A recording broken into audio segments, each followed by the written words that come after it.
তাহলে আমরা সবাই হাতে হাত লাগিয়া ম্যাডামের জন্য কাজ করবো দিন ইনশাল্লাহ। সবাই একসাথে কাজ করবো তো।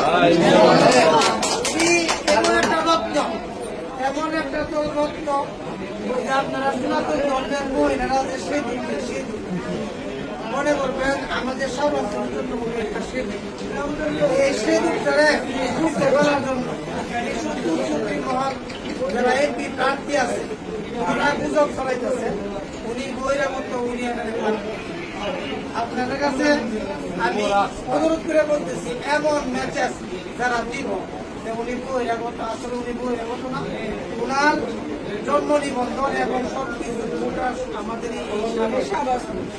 আমরা কাজে আমাদের এই রত্নটারে আমরা যাতে অবহেলা না করি, এই রত্নটারে আমাদের দেশে রাখার জন্য আমরা আপ্রাণ চেষ্টা করি, সবাই মিলে চেষ্টা করে যদি আমরা সাফল্য পেতে পারি তাহলে আমরা অসাধ্য কাজকে সাধন করতে পারি।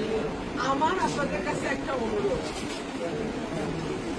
ইনশাআল্লাহ যদি ফেব্রুয়ারিতে একটা নির্বাচন আমরা পাই, ভোট দেওয়ার সুযোগ পাই, আপনারা এমন ভাবে দিবেন যেন এই এলাকা থেকে রেকর্ড পরিমাণ ভোটে আমরা জিতে আসতে পারি। বিশেষে এখানে কোনো আপার জন্য এই গ্রামের মধ্যে কোনো দল নাই, দল মত মা বোন নির্বিশেষে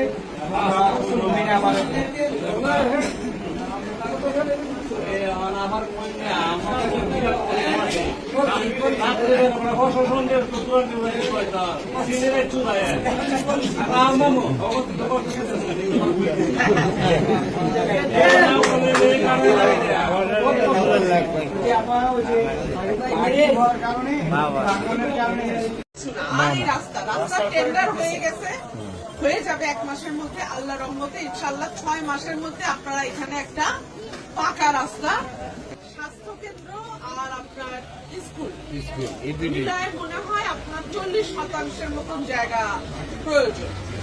এটা এখন আপনারা নিজেদের মধ্যে আলোচনা করে ঠিক করেন জায়গাটা কোথায়, আপনারা কি সেটা কেউ দান করবে নাকি কিনে নিতে হবে, এটা আপনারা এলাকাবাসী আছেন, মুরব্বীরা আছেন, আপনারা ঠিক করেন। ঠিক করে এসে আমাকে বললে তখন বাকি ব্যবস্থা ইনশাল্লাহ আমি আপনাদের জন্য নিব ইনশাল্লাহ। ঠিক আছে? আর ইনশাল্লাহ ভোটের মাঠে সবার সর্বোচ্চ পরিশ্রম করতে হবে ইনশাআল্লাহ।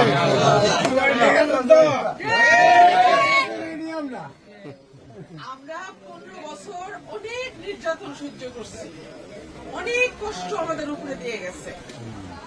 আল্লাহ যেন সামনের দিনগুলো আমাদের জন্য সহজ করে দেয়, ঠিক আছে?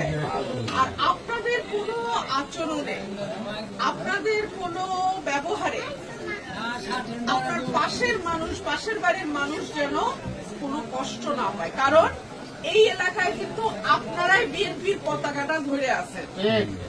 আপনার বদনাম মানে দলের বদনাম, আপনার একটা কোনো মানে ভুলের জন্য দেখা যাবে দলের নামে বদনামটা হয়ে গেছে। এইটা যাতে না হয়, বাবারা হাত জোর করে বলি, এইটা যাতে না হয়, দলের সুনাম আনতে না পারে, অন্তত দুর্নাম যেন কারোর জন্য না আসে, এইটা আপনারা লক্ষ্য করবেন। ঠিক আছে? ইনশাআল্লাহ দেখা হবে।